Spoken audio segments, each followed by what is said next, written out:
বেলজিয়ামের ইতিহাসে সবচেয়ে বড় দাবানলটি বর্তমানে তীব্র গতিতে পূর্ব দিকে থাকা জার্মানির সীমান্তের দিকে ধেয়ে যাচ্ছে। গত শুক্রবার বেলজিয়ামের পূর্বাঞ্চলীয় লিয়েজ প্রদেশের ঐতিহ্যবাহী প্রাকৃতিক সংরক্ষিত বনাঞ্চল হাইফেন্সে এই অগ্নিকাণ্ডের সূত্রপাত হয় বলে জানিয়েছে রয়টার্স। প্রতিবেদনে বলা হয়, সাম্প্রতিক তীব্র দাবদাহ এবং খরার কারণে আগুন দ্রুত ছড়িয়ে পড়ে। ইতিমধ্যেই প্রায় ৩,০০০ হেক্টর বনাঞ্চল ও সংরক্ষিত এলাকা পুড়ে ছাই হয়ে গেছে। আগুন বর্তমানে জার্মান সীমান্ত থেকে মাত্র ৩ কিলোমিটার দূরে অবস্থান করছে। আগুনের তীব্র ধোঁয়া ও অনিয়মিত বাতাসের কারণে বেলজিয়ামের সীমান্ত অঞ্চলের প্রায় ৬০০ বাসিন্দাকে নিরাপদ স্থানে সরিয়ে নেওয়া হয়েছে। জার্মানির সীমান্তবর্তী শহর মনসাও তাদের নাগরিকদের ধোঁয়ার দূষণ থেকে বাঁচতে এলাকা ত্যাগ করার পরামর্শ দিয়েছে।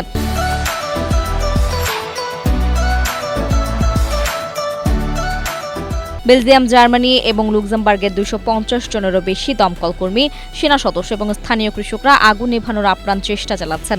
তবে জলাভূমি ও পিট বক সমৃদ্ধ দুর্গম অঞ্চল হওয়ার কারণে ভারী যানবাহন নিয়ে ভেতরে ঢোকা অসম্ভব হয়ে পড়েছে। পরিস্থিতি নিয়ন্ত্রণে বেলজিয়াম ইউরোপীয় ইউনিয়নের জরুরি সহায়তা চেয়েছিল। এর ফলে নেদারল্যান্ডস, সুইডেন, চেক প্রজাতন্ত্র এবং অন্যান্য অংশীদার দেশগুলো আকাশপথে পানি বর্ষণকারী বিমান ও হেলিকপ্টার পাঠিয়ে আগুন নিয়ন্ত্রণে সার্বিক সহায়তা করছে।